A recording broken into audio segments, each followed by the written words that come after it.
قل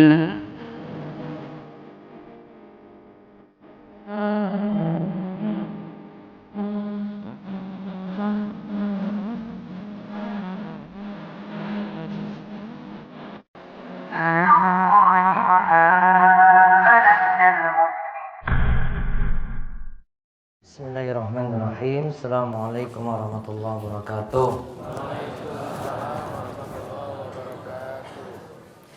Alhamdulillahi rabbil alamin. Hamdan katsiran thayyiban barakan fi kama yuhibbu rabbuna wa yarda. Wa asyhadu an la ilaha illallah wahdahu la syarikalah wa asyhadu anna Muhammadan abduhu wa rasuluh. Allahumma salli ala nabiyyina Muhammad wa ala alihi wa man tabi'ahum bi ihsan ila yaumiddin.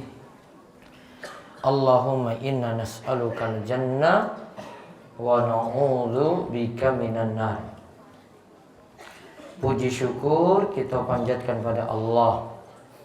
Salawat dan salam mugi-mugi tercurah pada junjungan kita Nabi besar Nabi Agung Muhammad sallallahu alaihi wasallam. Baik bapak-bapak dan ibu-ibu sekalian, malam hari ini kita akan lanjut kembali dalam pembahasan tafsir surat Yasin. Buletin yang ada di hadapan panjenengan semua bertuliskan tafsir surat Yasin ayat 5 sampai 11.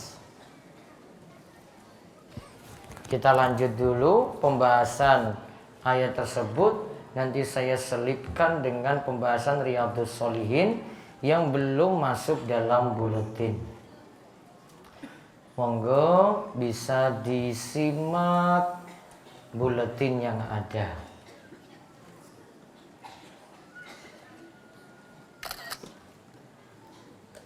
Dibaca ayatnya.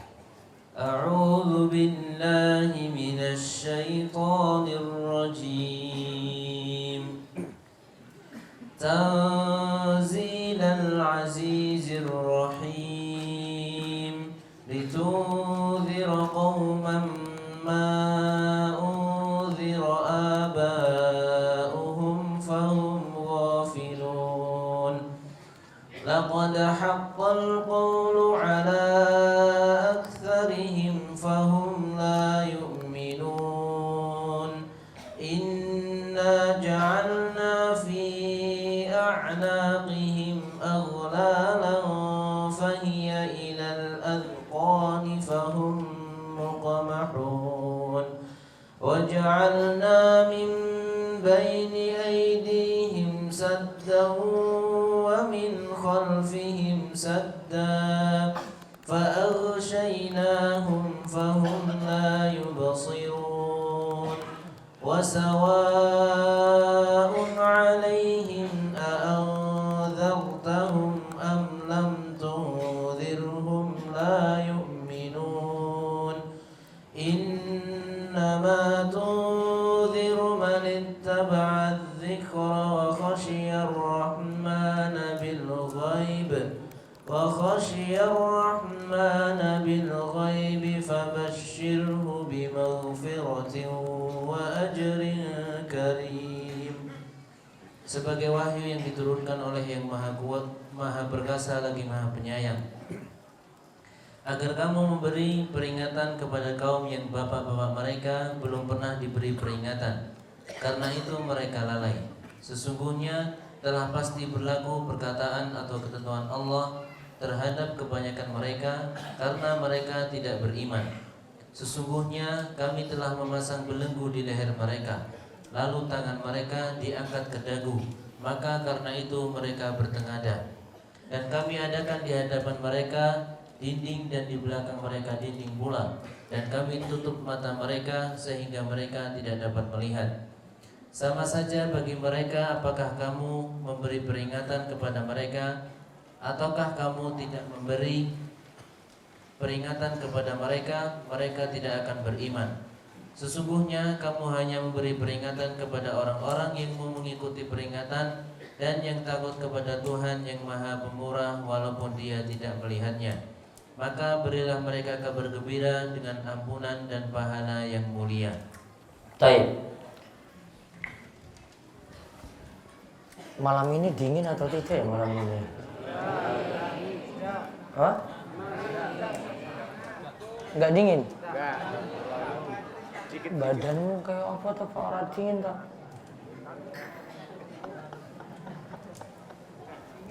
Enggak dingin? Oh, nganggo sorban ya pantasan. Ini agak dingin ya ini, makanya kurang tenang ini saya ini. Sehat semuanya Bapak Ibu. Saat ini kesibukannya apa toh? Apa urung rampung? Hah? Pun rampung dereng. Pemasukannya bagaimana?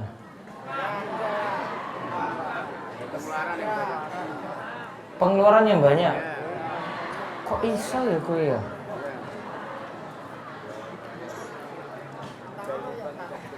Berarti nambah utang ya saiki. Gali lubang terus. Gali lubang terus. Iya. Lubangnya nggak tutup-tutup. Oh enggak. Rumah Irama nanti itu. Baik. Kita bahas surat apa tadi? Yasin. Kemarin kita bahas saking surat Yasin ayat pertama. Yasin.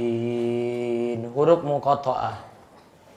Terus membicarakan tentang Al-Quran ayat 2, 3, dan 4. Wal Qur'anil Hakim. Demi Al-Quran yang penuh hikmah. Innaka laminal mursalin. Sesungguhnya engkau sungguh bagian dari para utusan. Ala siratim mustaqim. Di atas jalan yang lurus. Siratim mustaqim ada 5 makna. Yang pertama maknanya adalah jalan Nabi. Yang kedua maknanya adalah jalan para sahabat. Yang ketiga maknanya itu adalah apa? Kebenaran. Yang keempat maknanya adalah Islam. Yang kelima maknanya adalah Al-Quran. Coba diulang Siratal Mustaqim. Ini bagian pengertian juga saking surat Al-Fatihah. Apa yang pertama? Siratal Mustaqim, jalan yang lurus. Jalan Nabi. Yang kedua, jalan para sahabat. Yang ketiga, jalan kebenaran. Yang keempat, Islam. Yang kelima, Al-Quran. Ulang lagi, biar melek ini pada ngantuk semuanya ini.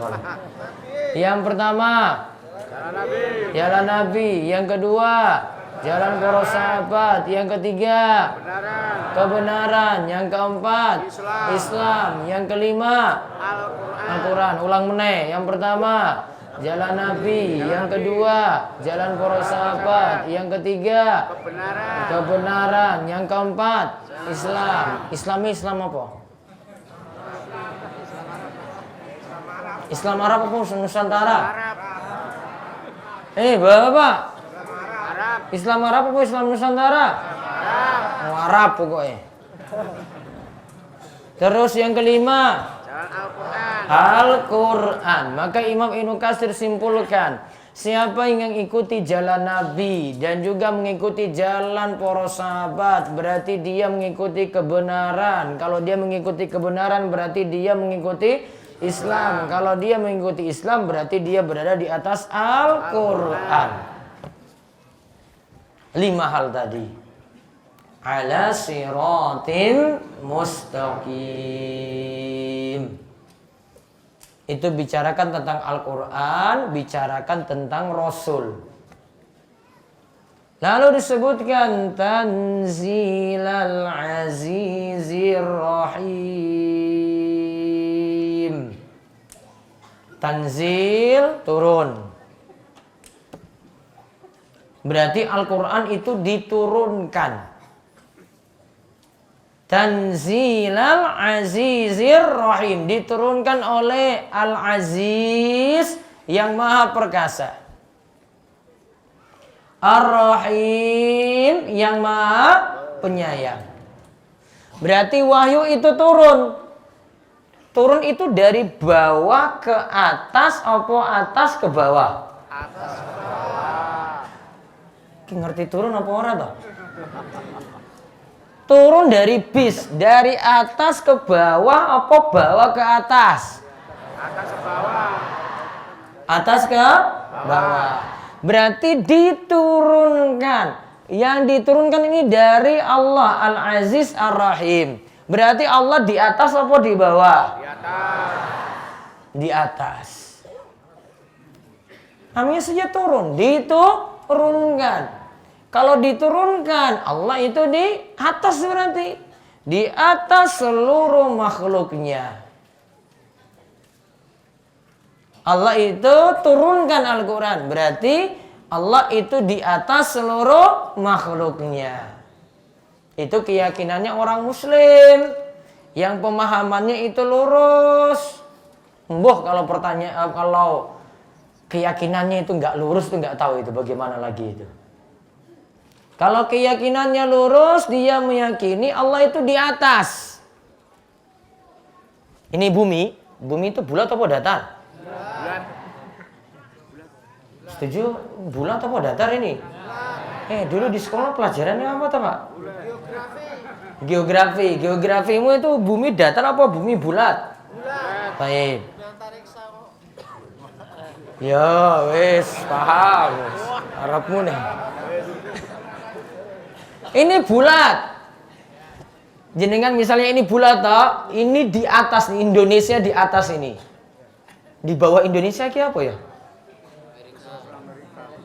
Amerika kayaknya ya. Ya Amerika di bawah, Indonesia di atas. Berarti Indonesia yang menang toh. Oh ya menang.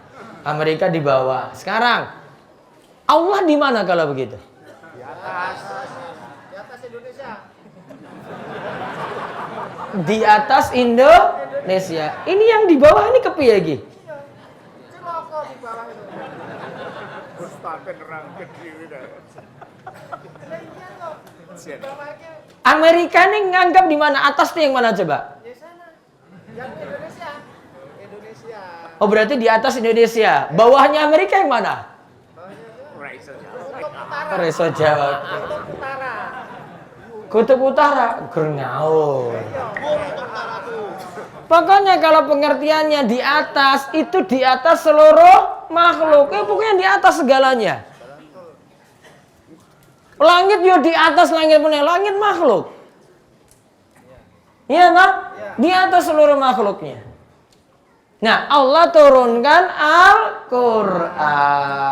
Allah tadi namanya apa tadi? Al-Aziz Ar-Rahim. Al-Aziz Maha Perkasa.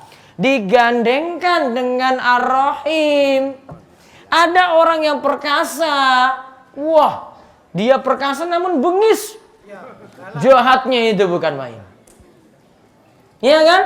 Namun digandengkan Allah itu Al-Aziz, Allah itu Maha Perkasa, namun Allah itu Ar-Rahim, Maha Pengasih, Maha Penyayang. Maka digandengkan ini menunjukkan sifat perkasanya Allah berbeda dengan manusia.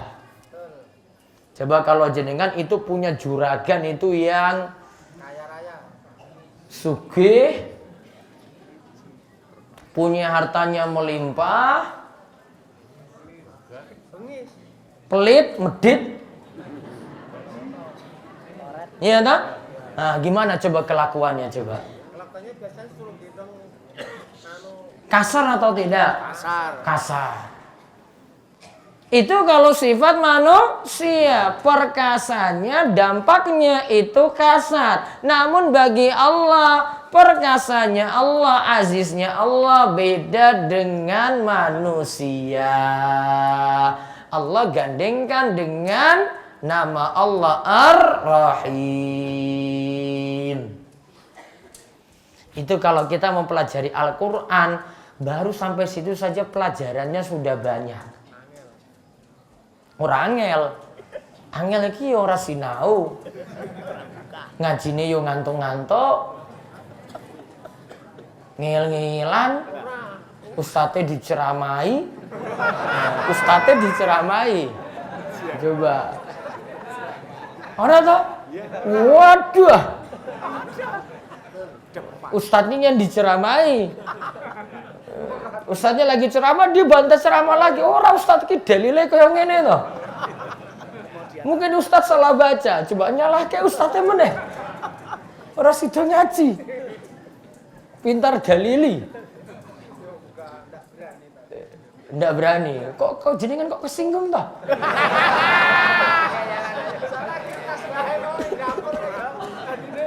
Baperan banget gitu. Aku ora singgung sapa-sapa kok. Iya gitu loh. Enggak singgung siapa? Tadi saya sebut nama enggak tadi? Enggak toh, tak tunjuk orang. Enggak juga. Baper. Balik lagi tadi. Berarti Al-Quran itu diturunkan oleh Allah yang punya sifat apa tadi? Al-Aziz, Ar-Rahim. Dua nama tadi digandengkan loh. Ya, dua nama tadi digandengkan. Makanya maknanya bukan malah kurang, namun tambah sempurna. Itulah diantara keunggulan Asmaul Husna. Asmaul Husna itu apa? Asmaul Husna, nama-nama Allah yang terbaik. Nggak boleh bilang nama Allah baik. Nama Allah itu yang terbaik. Itu menunjukkan sangat-sangat baik. Paling baik. Super baik. Daripada Parjo gitu. Orang nyinggung orang meneh tau iki. Ini lagi bahasa Asmaul Husna kok iso nyinggung wong lho iki. Itu nggak salah. Salah kuwi lho. Nyambung we. Dah. Lalu disebutkan litunzira qauman ma unzira aba'uhum fahum ghafilun. Tadi kan Al-Quran, sudah ada Al-Quran Ji. Terus ada Rasul yang bawa wahyu, nyampaikan wahyu.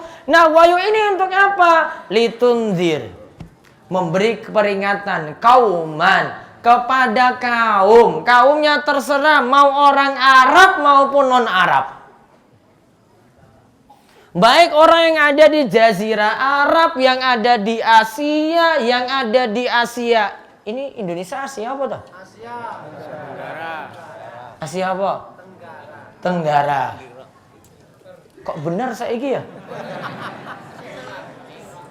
Mau dia itu Jazirah Arab nggih. Asia, tadi Asia Tenggara, Afrika, Eropa, Amerika, semuanya kena karena ayat ini katakan litunzira qauman. Qauman di sini dalam bahasa Arab itu isim nakirah. Penunjukannya tidak tertentu.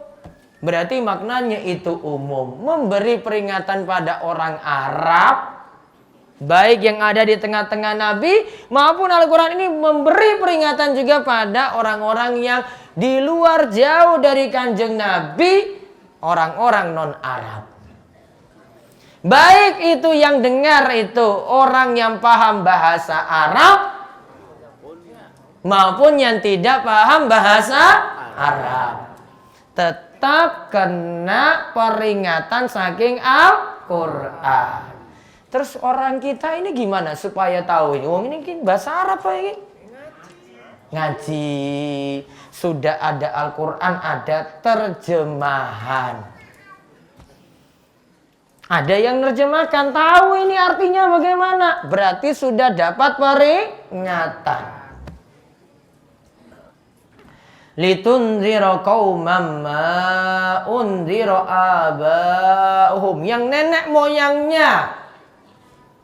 Nenek moyangnya iki apa to bahasane iki? Simbah-simbahnya dulu juga sudah diberi peringatan.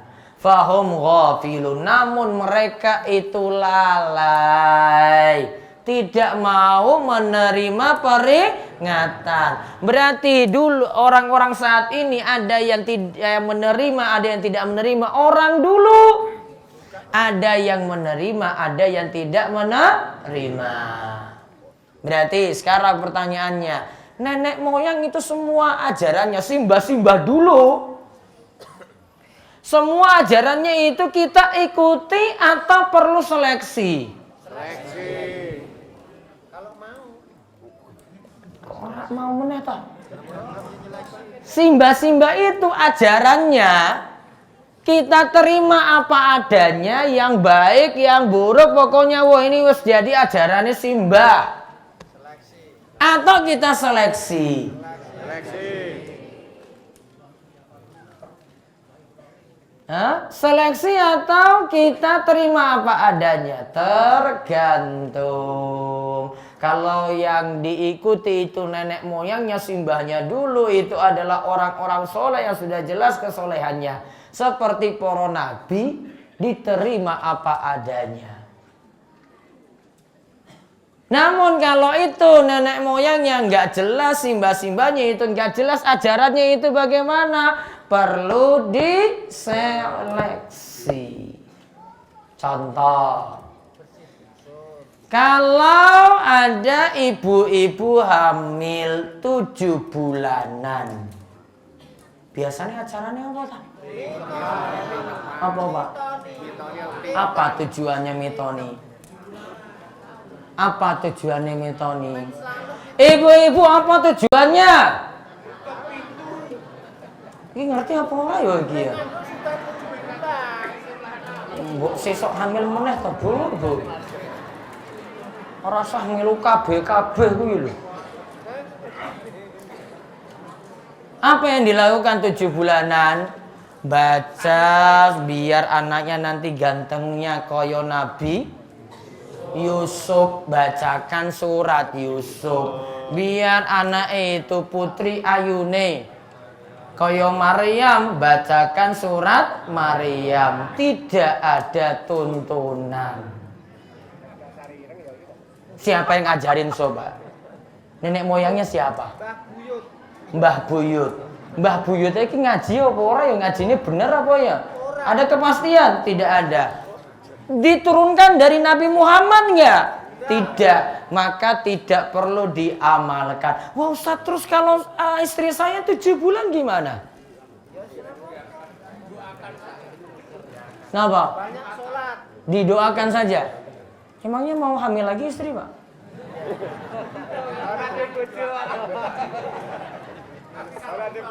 Apa yang dilakukan? Ibu-ibu, sesuk hamil meneh iki kepiye? Wah, mugi-mugi tak dongake ya sesuk ya Allah, yang iso hamil ya cepat hamil. Iya, kabeh iki dicabut ya Allah, beri petunjuk pada ibu-ibu orang yang ngilang. Ya ora cukup anake siji, sesuk nambah meneh. Gunung Kidul kebak. Iya, Gunung Kidul tuh kebak. Mugi-mugi sesuk itu hamilnya ketularan semuanya. Mbok diaminke to? Iya. Satu hamil sesuk tanggone meneh hamil meneh, terus hamil terus. Mantan baru ya. Tadi mau 7 bulanan gimana, Bu? Biasa saja. Ada acara apa? Perlu nggak diistimewakan? Tidak. Bapak-bapak. Ah, iki wis sepuh kabeh ora iso meneh iki.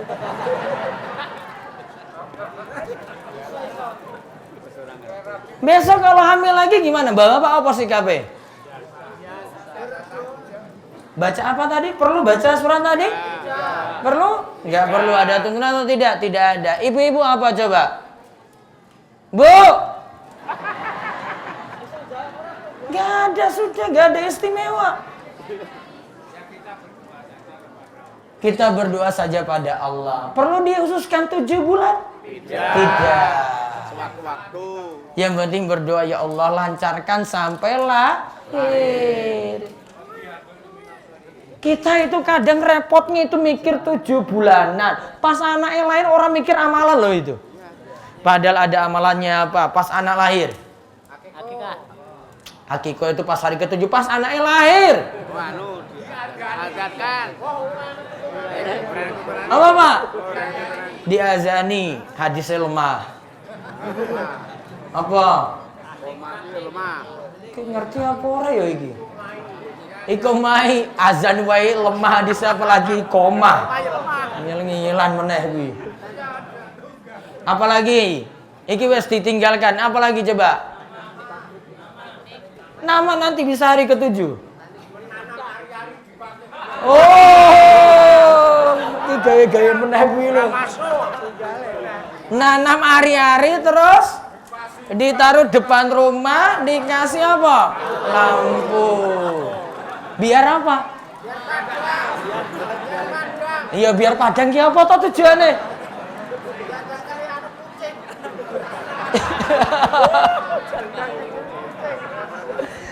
Ini ini ada ini kok, ada yang pernah beritahu saya kok. Apa itu tujuannya Pak Parjo?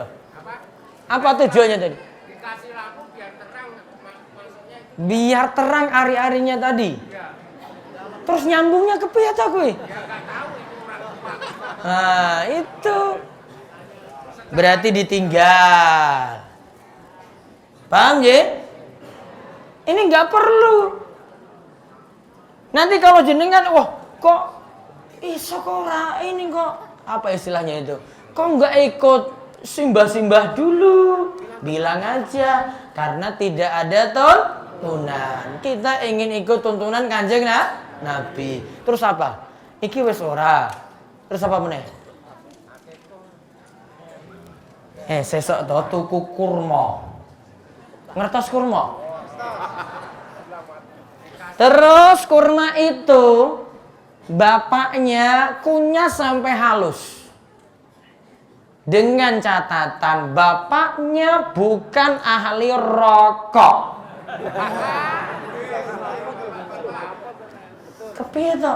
Masa ini mau dikunyah bapaknya bareng rokok terus tarik terus masukin anaknya. Wah, kena penyakit ya ini bocah.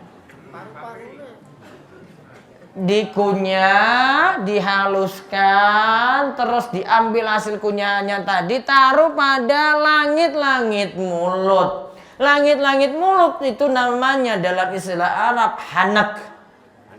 Sehingga perbuatan tadi namanya tahnik. Apa namanya?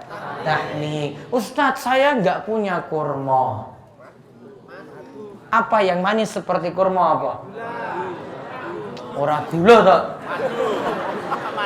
Apa? Madu.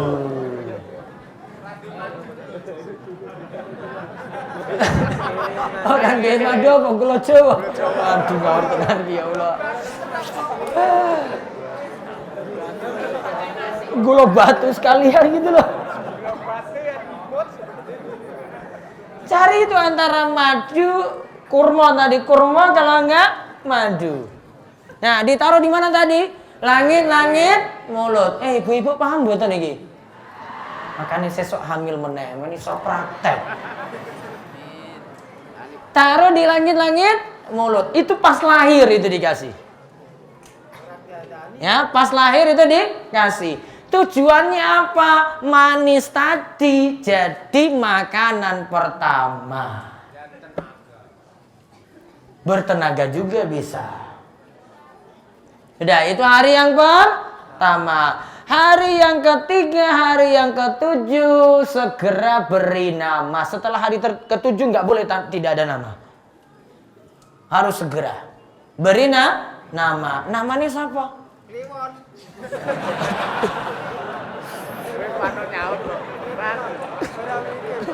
Orang mikir tenan iki. Otomatis lho. Nama yang terbaik. Kata Kanjeng Nabi, Abdullah Abdurrahman. Orang kliwon loh, Abdullah kliwon meneh wah.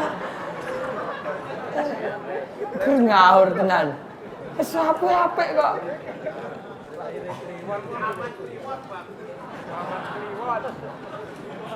Abdullah atau Abdurrahman. Terus cari kalau tidak itu nama-nama orang soleh. Ada yang jadi contoh dari orang soleh. Ada nama Nabi, nama para sahabat, nama putri-putri Kanjeng Nabi, nama-nama istri Nabi yang 11 bisa dipakai. Atau nama yang punya arti yang benar. Jangan sampai nama-nama yang rusak seperti Fir'aun, Hammam, murah ya gue. Ngelan meneh. Contoh nama setan, Ifrit. Itu nama setan. Ya, nggak boleh. Nggak boleh pakai nama-nama setan, nama pembesar-pembesar orang kafir. Nama siapa? Abu Jahal. Nggak boleh. Abu Lahab. Nggak boleh.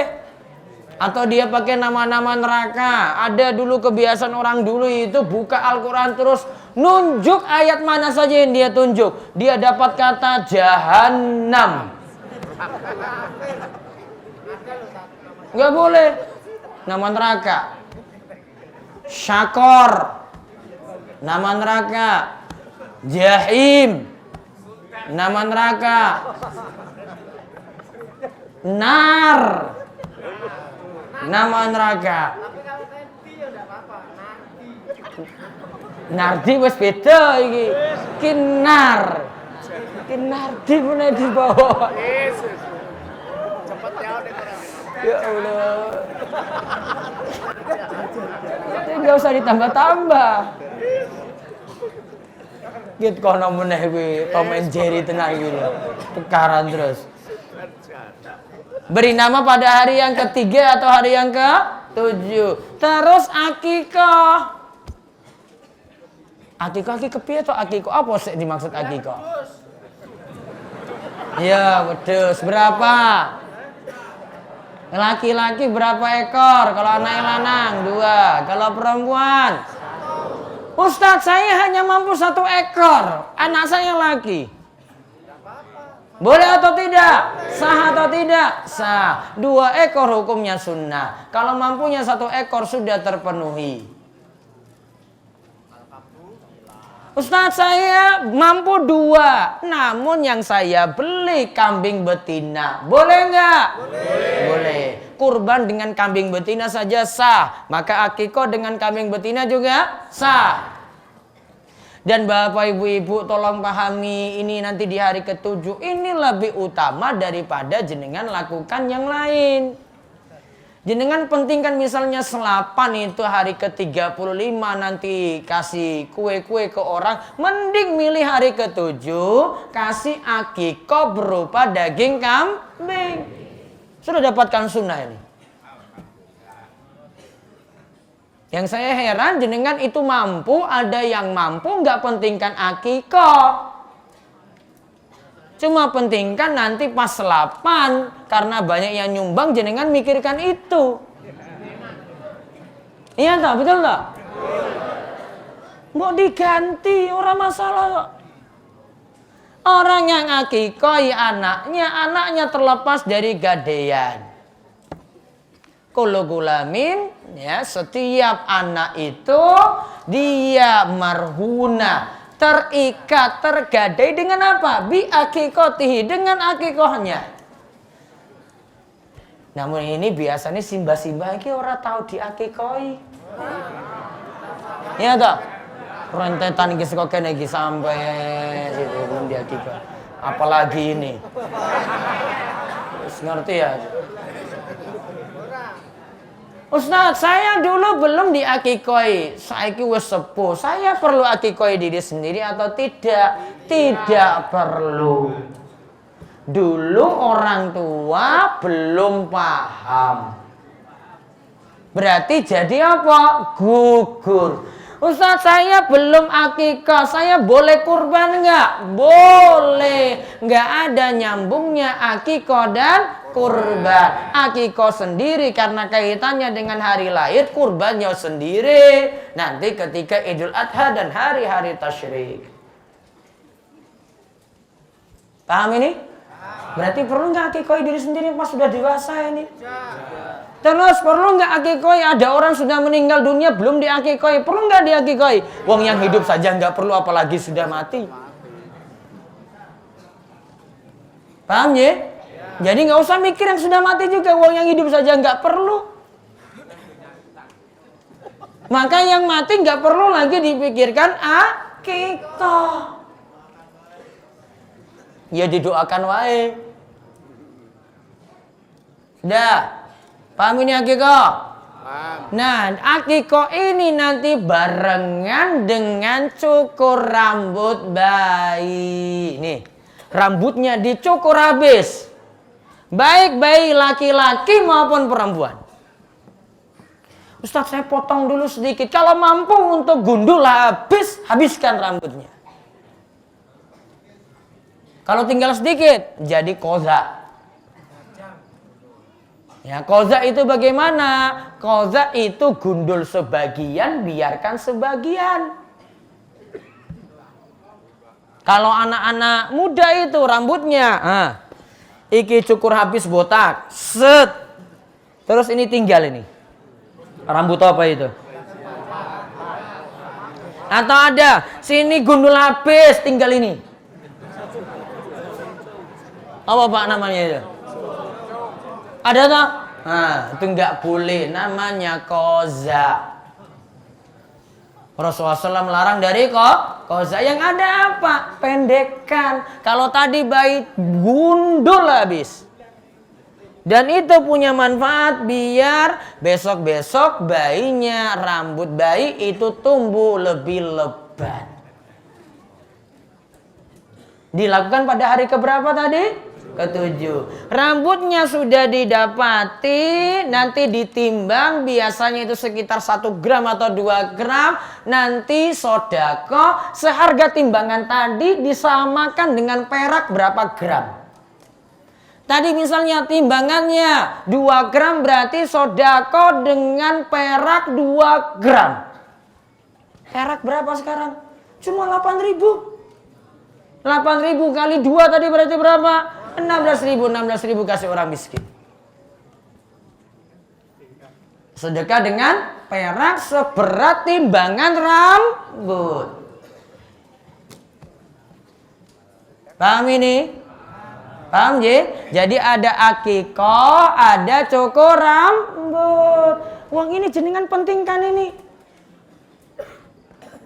Tak jelaskan singkat-singkat loh ini. Dalil-dalilnya ini banyak sekali. Ini lebih penting daripada lakukan yang lain-lain. Jenengan gak lakukan mitoni tadi. Wong ini lebih berkah untuk anak. Gak perlu ari-arinya ditanam. Gak perlu. Lakukan ini saja ini. Lebih terjaga anak tadi. Katanya tadi apa? Ari-arinya dinai lampu biar ono kancane atau apa gitu. Lali aku dulu ada yang pernah bilang. Ini yang ngawur aja bilang kucing apa kucing.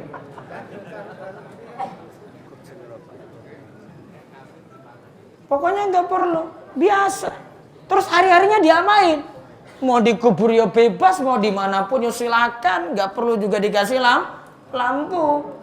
Sekarang apa manfaatnya lampu coba tadi? Gur padang. Terus manfaatnya untuk hari-hari ini apa? Hah? Hari-harinya jadi tumbuh gitu? Enggak. Kita bicara logis, rasional. Enggak nyambung. Iya, itu yang kemarin yang kita bahas itu. Banyak takhayul, banyak khurafat. Ya, takhayulnya banyak, khurafatnya banyak. Tugas kita hapus takhayul, hapus khurafat. Nah, terus baca keterangannya, maksud ayat dulu. Kita baca sedikit maksud ayat. Al-Quran itu diturunkan oleh Al-Aziz Ar-Rahim, yaitu Allah Subhanahu wa Ta'ala, yang memiliki sifat perkasa lagi penyayang. Juga Allah menunjukkan jalan-jalan untuk beribadah pada Allah yang nanti mengantarkan mereka kepadanya. Dengan keperkasaan Allah, kitab Al-Quran tidak mungkin diubah dan diganti. Nah, lihat itu, berikan garis bawahi. Karena Allah itu Al-Aziz, Allah itu Maha Perkasa, Al-Quran tidak mungkin diubah. Jadi Al-Quran kita itu nggak ada yang berubah loh. Beda kalau teks, buku-buku, tulisan manusia, bisa ada yang ubah nggak? Bisa. Namun karena Allah jaga Al-Quran dengan kemahaperkasaan Allah, Al-Quran tidak mungkin berubah, Al-Quran tidak mungkin ada yang ganti.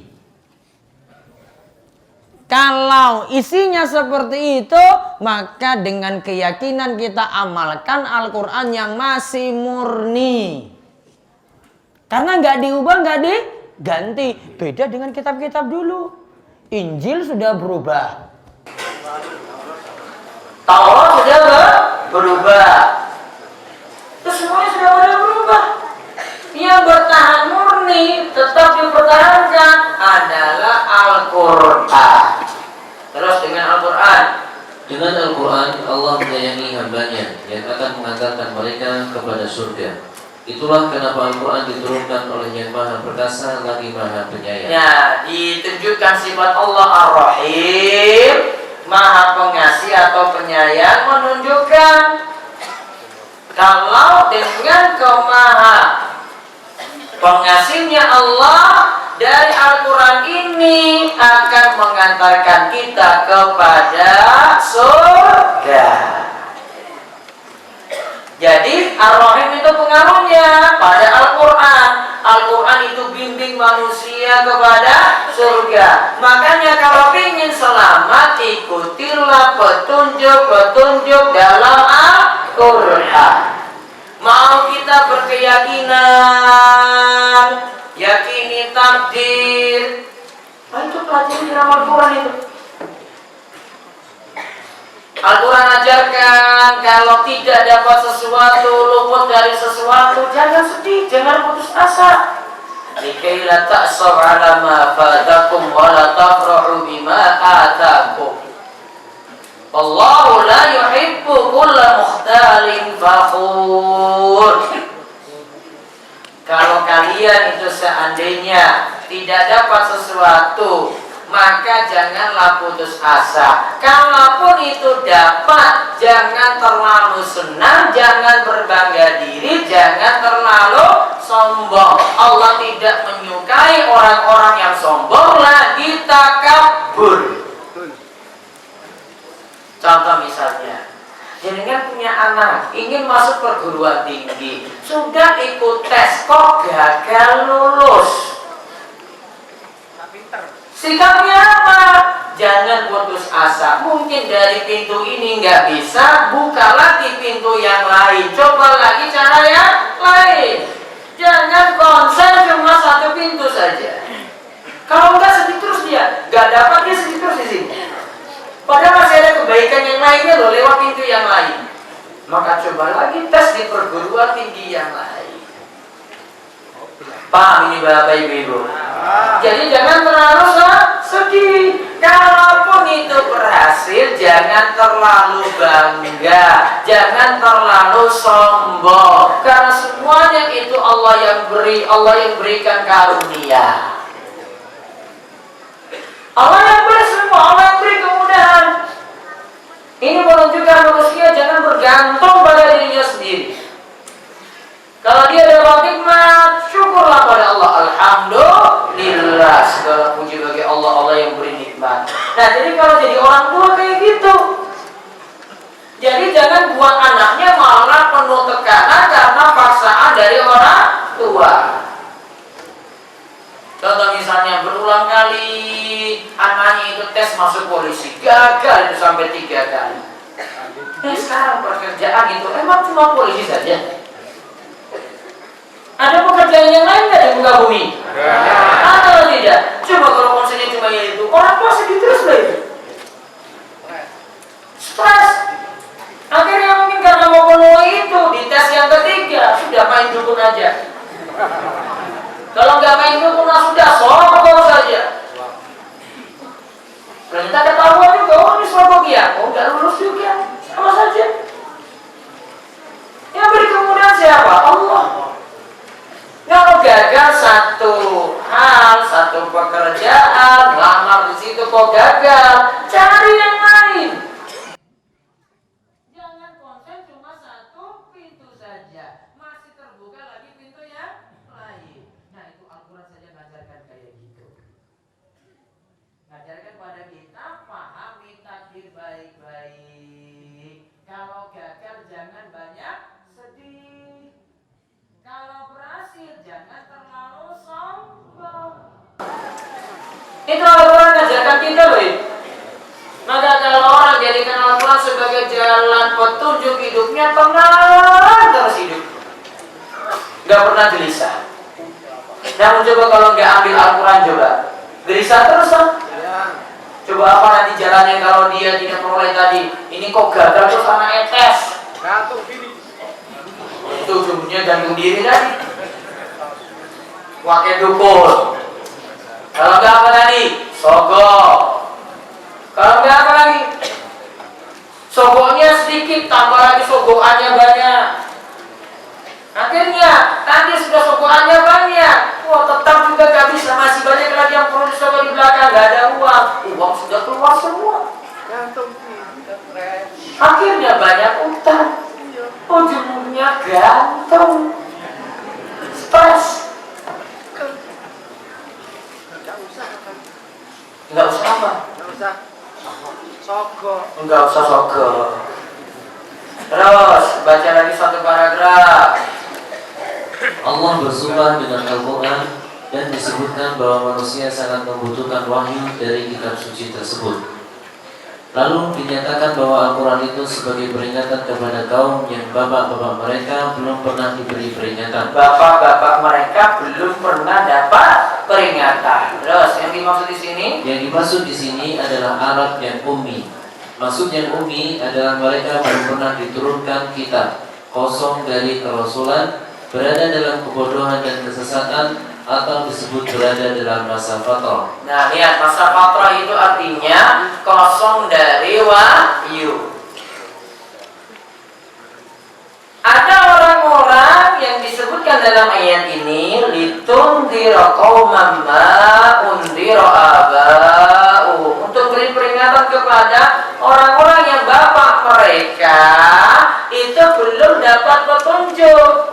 Jadi ada orang-orang dulu yang sudah dapat peringatan, enggak mau ambil hidayah, atau memang sudah hidup namun tidak pernah ada yang dakwai. Nah, Al-Quran datang untuk sampai kepada mereka lagi. Ada di antara mereka yang ummi. Apa tadi yang ummi tadi artinya?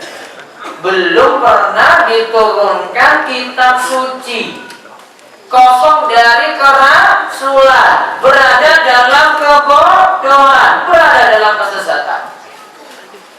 Jadi Al-Quran ini luas, beri peringatan kepada orang-orang yang sudah dapat peringatan sebelumnya, beri peringatan kepada orang-orang yang belum pernah dapat wahyu sama sekali, belum pernah dengar Quran sama sekali. Terus dibaca lagi di bawahnya, Lantas diutuslah Rasul dari kalangan mereka sendiri yang akan menyucikan mereka, mengajarkan mereka Alkitab dan Al-Hikmah, yaitu Al-Quran dan As-Sunnah. Padahal sebelumnya mereka berada dalam kesesatan yang nyata. Lalu diutuslah Rasul dari kalangan manusia sendiri yang akan menyucikan mereka, mengajarkan mereka itu Alkitab. Alkitab itu Al-Quran, dan Al-Hikmah. Hikmah itu adalah As-Sunnah, Sunnah Nabi SAW dalam hadis-hadis. Pada sebelumnya mereka berada dalam kesesatan yang nyata. Terus baca lagi di bawahnya juga. Juga Rasul Shallallahu Alaihi Wasallam diutus untuk memberikan peringatan pada ahli kitab yang sudah diturunkan kitab sebelumnya, sehingga diutusnya Rasul Shallallahu Alaihi Wasallam menjadi nikmat bagi bangsa Arab secara khusus dan yang lainnya secara umum. Jadi Al-Quran dan Rasul kita Muhammad Sallallahu Alaihi Wasallam diturunkan pada bangsa Arab secara khusus karena Nabi SAW kan orang Arab. Kitab suci ini dan juga Al-Quran dan Rasul diturunkan juga kepada bangsa non-Arab secara umum. Seluruh manusia juga dapat peringatan ini. Terus Namun mengenai peringatan tersebut ada yang mau menerima dan ada yang tidak mau menerima. Al-Quran itu semua mau menerima atau tidak? Tidak. Di Gunung Kidul semuanya menerima Al-Quran enggak? Hah? Ada yang menerima, ada yang tidak mau menerima. Yang menerima dengan yang tidak menerima itu lebih banyak yang mana? Yang ngaji dengan yang tidak ngaji banyak yang mana? Banyak yang tidak ngaji. Dari 10.000 yang misalnya ngaji, yang nggak ngaji itu 200.000, 500.000. Ada juga yang melalui radio beruang piro.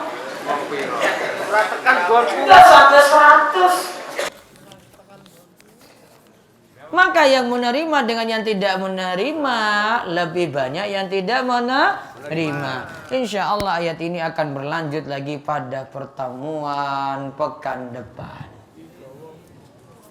Belum rampung, tak cicil.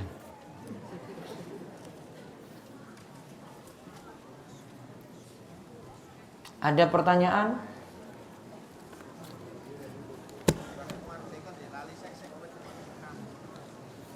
Ada yang tanya tentang mitoni? 7 bulanan ada? Kalau nggak ada ya sudah berarti wis paham.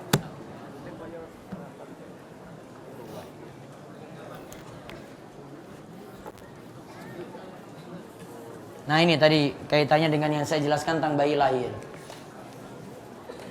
Ibu-ibu sudah paham tentang bayi lahir nggih? Ibu-ibu, biar paham itu sesuk hamil meneh wis tak omong itu tadi. Saya wis tua ya wis, tadi kan masih banyak yang nom itu. Masih 30. Wah. Nambah meneh. Banyak anak itu banyak rezeki. Ustadz, ketika dahulu akikoh mencukur rambut, akan tapi rambutnya belum ditimbang dan dikeluarkan sodakohnya. Apakah sodakohnya boleh dikeluarkan sekarang? Boleh sekarang. Wah itu paling cuma sekitar 2 gram. Tadi 1 gram perak tadi berapa? 8.000, keluarkan saja 15.000 atau 20.000 gitu, cukup. Apakah sodako dari cukur rambut boleh diberikan kepada neneknya atau saudaranya? Cari orang miskin selain sedulurnya. Nah. Terkait dengan sodako rambut yang dicukur, ditimbang, dan hasil timbangannya dikeluarkan sodakonya disetarakan dengan emas yang tepat dengan perak. Itu tekstual hadis. Dengan emas saya belum tahu tekstual hadisnya. Jadi setarakan dengan perak, bukan dengan emas. Kalau ada ustadz yang katakan dengan emas, tunjukkan dalilnya. Tidak ada dalil dengan emas, yang ada dalil dengan perak. Apakah benar beribadah tanpa tuntunan kelak di padang mahsyar orang mukmin diusir oleh malaikat? Iya, diusir dari telaga Al-Kautsar. Ada nanti telaganya Nabi kita Muhammad Sallallahu Alaihi Wasallam, namanya telaga Al-Kautsar. Telaga Al-Kautsar itu tidak boleh didekati oleh orang-orang yang tidak manut pada tuntunan Kanjeng Nabi, walaupun dia umat Muhammad. Jadi ada yang jadi umat Muhammad dekat dengan telaga Al-Kautsar tadi malah diusir dari telaga tadi. Nabi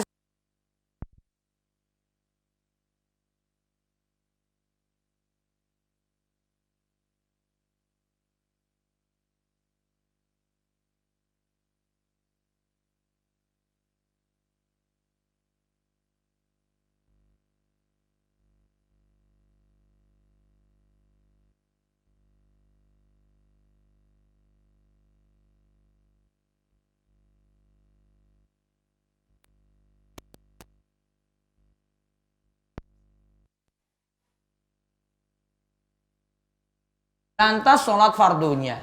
Ini berdasarkan pengertian saya. Namun demikian di lain waktu dikasih tahu oleh teman saya dan saat itu saya jadi bingung. Menurut dia bahwa di antara qobliyah subuh dan tahiyatul masjid itu bisa jadi satu. Ya, bisa jadi satu. Cukup kerjakan sholat qobliyah subuh, maka tahiyatul masjid sudah masuk di dalamnya. Karena yang diperintahkan untuk qobliyah subuh itu jadi pokok. Sedangkan tahiyatul masjid Nabi SAW cuma mengatakan idza dakhala ahadukumul masjida fala yajlis hatta yarka'a rak'atain. Jika salah seorang di antara kalian masuk masjid, maka janganlah duduk sampai melaksanakan sholat 2 rakaat. Sholat 2 rakaat tidak disebut tahiyatul masjid. Pokoknya kerjakan 2 rakaat. Bisa jadi kita masuk masjid langsung kerjakan qobliyah subuh. Apa hukumnya memberi barang yang bermanfaat, misal buku, kepada lawan jenis yang non mahram untuk membalas bantuan yang dia berikan? Kalau tidak boleh, apa yang bisa saya lakukan untuk membalas budinya? Didoakan saja. Modus. Apakah benar orang tua Nabi Muhammad di neraka? Apakah dalilnya yang menyatakan begitu? Yang menyatakan begitu ya Kanjeng Nabi. Nabi Muhammad SAW itu pernah melihat ada seorang sahabat yang dia nangis-nangis di kubur. Kemudian Nabi ketika itu beritahu padanya, bapakmu dan orang tuaku sama-sama di neraka. Yang bilang itu di neraka siapa? Nabi Muhammad SAW. Seandainya Nabi Muhammad katakan orang tuanya di surga, kita juga ngikut orang tuanya di surga. Dan ini pendapat jumhur atau kebanyakan ulama. Kalau ada yang protes, mbok protes itu jangan main keras. Protes itu pakai dalil. Kalau dalil yang dia bawakan cuma perkataan ulama, Imam As-Suyuti. Imam As-Suyuti bukan Nabi Muhammad. Derajatnya rendah dibandingkan Nabi kita Muhammad SAW. Nabi Muhammad katakan kayak tadi mau bantah dengan perkataan As-Suyuti. As-Suyuti lebih rendah. Gak bisa bantah perkataan Nabi. Dia ulama. Hanya sebatas ulama. Bukan orang yang menerima wahyu. Terbantahkan sudah. Jadi kalau ada masalah kayak begini, ada ustadz sebut kayak begitu, wah itu sudah benar. Itu pendapat kebanyakan ulama. Segelintir ulama kayak Imam Suyuti saja yang berbeda. Sehingga jangan nganggap itu pendapat pokok. Wong Imam Nawawi saja, ulama besar Syafi'i saja katakan sama dengan pendapat tadi. Orang tua Nabi di neraka. Yang Nawawi salah coba. Ini pendapat kebanyakan ulama, bukan 1-2. Saya heran kalau ada yang sampai demo-demo itu pada ustadz cuma gara-gara pendapat itu. Kurang gaul itu yang demo. Saya kalau debat-debat dengan akhwat, dekat-dekat dengan akhwat, jantung dan hati saya merasa berdebar-debar. Dan kadang suka kaget bila ada akhwat yang tiba-tiba muncul. Bagus berarti. Normal. Tinggal cari solusi. Ya, jangan dekat-dekat dengan perempuan gitu. Bolehkah kita tidak isbal namun memakai celana pensil atau ketat? Baiknya hindari yang ketat. Lebih longgar, lebih bagus. Ustadz maaf terlalu panjang. Ustadz saya dulu sering bermaksiat sampai akhirnya saya berusaha merubah diri, hijrah. Saya berusaha hadir ke majelis ilmu, mempelajari akidah, tauhid, berteman dengan teman-teman yang baik. Namun saya di waktu-waktu tertentu tergoda nafsu sehingga meninggalkan yang wajib. Saya tahu kalau itu salah dan bertobat lagi. Hal ini terjadi terus menerus, tobat maksiat, tobat maksiat, tobat maksiat. Apakah saya termasuk orang fasik? Iya. Ini tobatnya dia tidak hijrah dengan benar. Kalau mau hijrah dengan benar, pertama niatannya ikhlas. Yang kedua, Tobatnya dengan cara menyesal, kembali taat, bertekad tidak mau mengulangi lagi. Yang ketiga, cari lingkungan dan teman-teman yang baik. Yang keempat, rajin hadiri majelis ilmu. Nah, kumpul dengan orang-orang soleh itu. Walaupun ada orang-orang solehnya yang cerewet-cerewet dikit gitu. Banyak ngomong gitu. Ya biar gak ngantuk. Namun kadang kebablasan. Remnya blong. Ustadz, bagaimana wudhu dengan keadaan tangan tergips atau diperban sehingga hanya terlihat siku? Apakah saat tangan sampai siku hanya dibasuh siku saja? Diusap. Jadi gipsnya nanti diusap. Tangannya telas, basah, diusap nih. Bagian luar gipsnya saja. Ya, itu uzur baginya. Nanti kalau sudah dilepas gipsnya baru dia alirkan air untuk bagian dalam. Apakah masih dibolehkan merasa gembira yang lebih atas apa yang Allah beri, asalkan tidak sombong? Karena di akhir ayat disebutkan wallahu la yuhibbu kulla mukhtalin fakhur. Allah tidak menyukai orang-orang yang melampaui batas dan orang-orang yang berbangga diri. Maka maksudnya kita tidak berbangga diri dengan nikmat tadi. Kalau cuma tahadus bi nikmatillah wa amma bi nikmati rabbika fahadis. Adapun dengan nikmat Rabbmu sampaikanlah pada yang lain. Boleh. Namun kalau tujuannya nyombongkan nikmat tadi tidak boleh. Itu bedanya. Apakah kita boleh berhasil? Kita belum berhasil mendakwai ortu ketika kita sudah dipanggil Allah lebih dulu. Sehingga perawatan jenazah kita menggunakan tradisi-tradisi seperti nyewu dan lain-lain. Itu bagaimana dan apa dampaknya untuk kita si mayit? Kalau kita sudah beri wasiat, sudah berikan peringatan, orang tua tidak mau jalankan seperti itu, berarti yang salah orang tua. Kitanya tidak salah. Bolehkah menamai anak dengan nama malaikat? Jazakallahu khairan kasiran. Contoh Jibril, Mikail. Sebagian ulama menganggap makruh.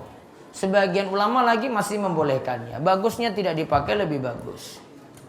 Apakah membaca Al-Quran itu wajib berwudu dulu? Untuk menyentuh Al-Qurannya wajib berwudu. Karena Nabi SAW mengatakan la yamussul Quran illa tahir.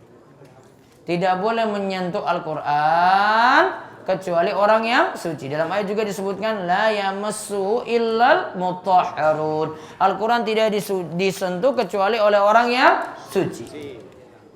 Jadi untuk menyentuhnya disyaratkan berwudu.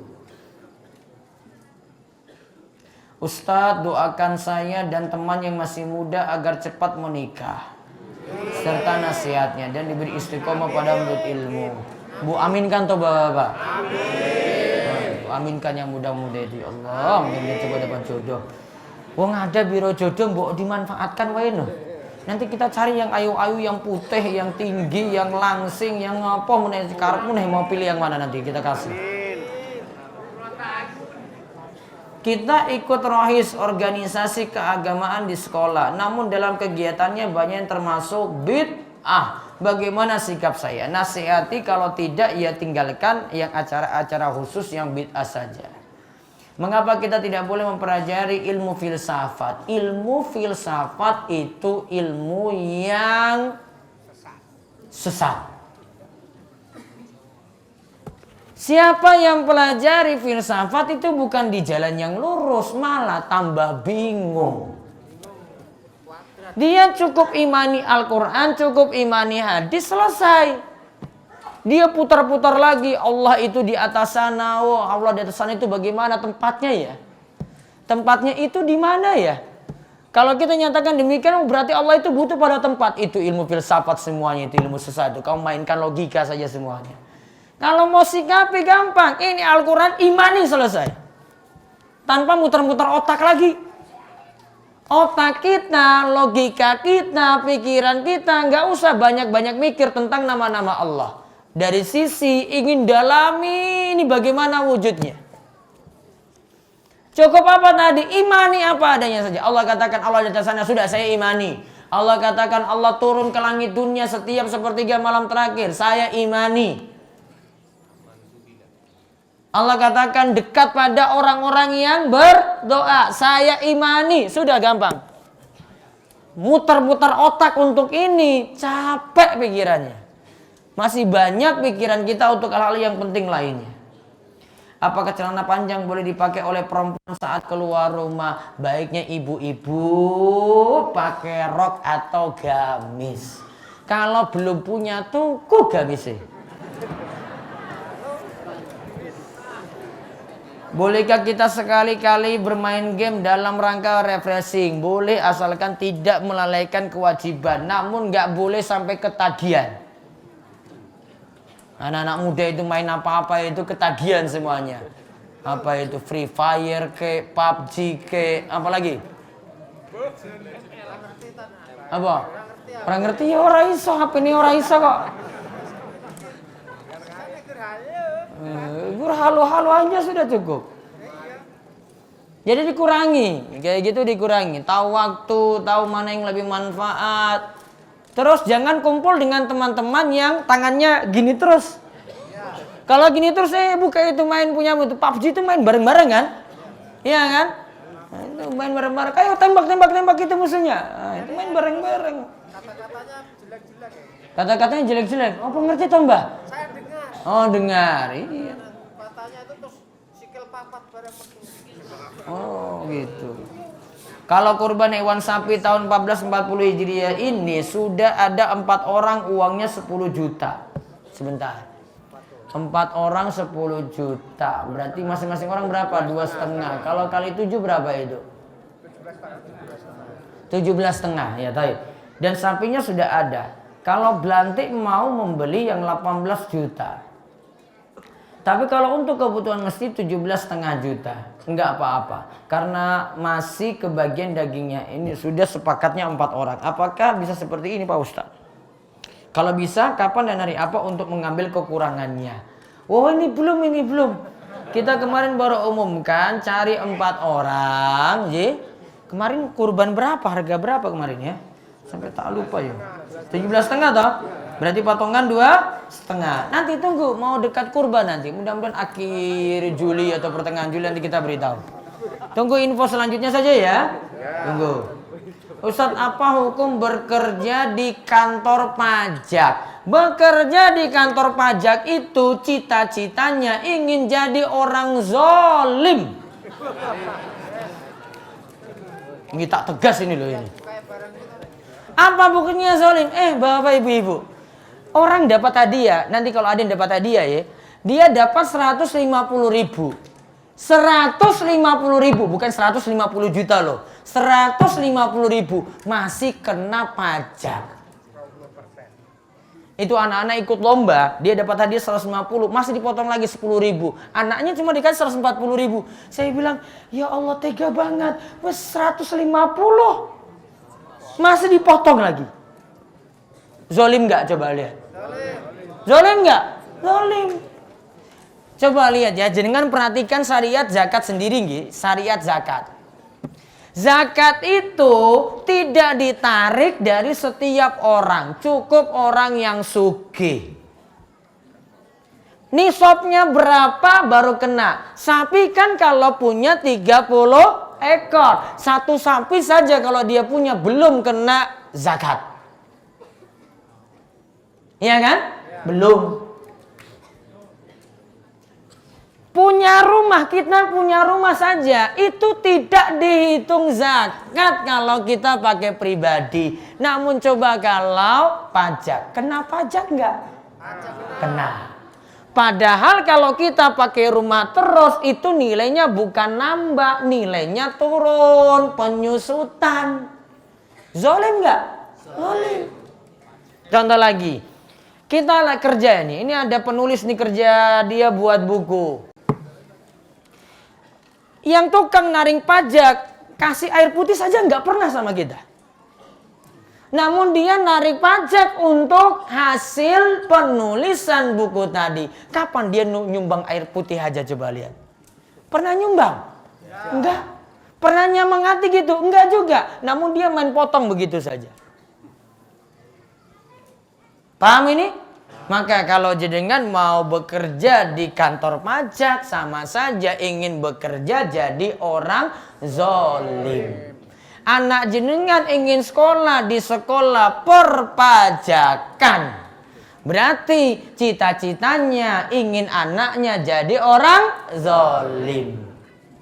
Paham ini Bapak-bapak? Jadi mikir ya nanti ya. Anak itu mau sekolah di mana? Kalau saya jawab di sekolah, nanti guru-guru marah saya. Saya jawab di kandang saya sendiri di sini. Cuma mikir sendiri. Dia keluar dari situ naik paksa-paksa orang itu keluarin itu. Jenengan kalau mau nyetor pajak nanti yang biasa nyetor itu coba lihat. Ini sudah setor sekarang ini. Masih diutak-atik lagi. Pak, masa asetnya cuma ini saja? Saya nggak percaya. Suruh nambah lagi asetnya loh. Padahal memang cuma punya itu. Iya kan? Iya. Nyusahkan orang. Berarti bagaimana kalau gitu? Ya, boleh nggak kerja di kantor pajak kalau begitu? Namun sekarang, haruskah kita bayar pajak? Harus. Namun kalau kita jadi pegawainya tidak boleh. Namun kalau bayarnya sudah resiko jadi rakyat Indonesia. Bagaimana baiknya jika ada pekerjaan yang mengharuskan potong jenggot serta mungkin ada ikhtilat, cari pekerjaan yang lain. Banyak pekerjaan enggak? Banyak. Bakul angkring. Lu nggak usah mikir apa-apa itu. Arak dauro wis libur 4 hari. Arak iktikaf wis spray 10 hari. Iya toh? Arak nyumbang, arak rewang wis spray sedina. Nah, sudah. Gampang. Ada yang ngatur-ngatur dia? Nggak ada. Berkah nggak? Berkah. Sudah? Wonten pengumuman besok malam Jumat wonten pengaosan untuk warga Panggang Purwosari Badung Isa di Masjid Jenderal Sudirman. Semua warga Panggang Purwosari silakan untuk hadir. Pembahasannya tentang saling tolong menolong. Hari Jumat sampai Senin saya ada dauro. Jadi semua kajian dari Jumat sampai Senin libur kecuali di DS. Begitu. Bapak-bapak, ibu-ibu pengen ikut dauro enggak? Harus daftar. Kalau nggak daftar nggak boleh ikut. Kalau sudah daftar, Pak Sudar nanti tak seleksi lagi, diterima atau tidak. Iya. Nggak diterima dengar dari bawah. Pas sarapan pagi mulai.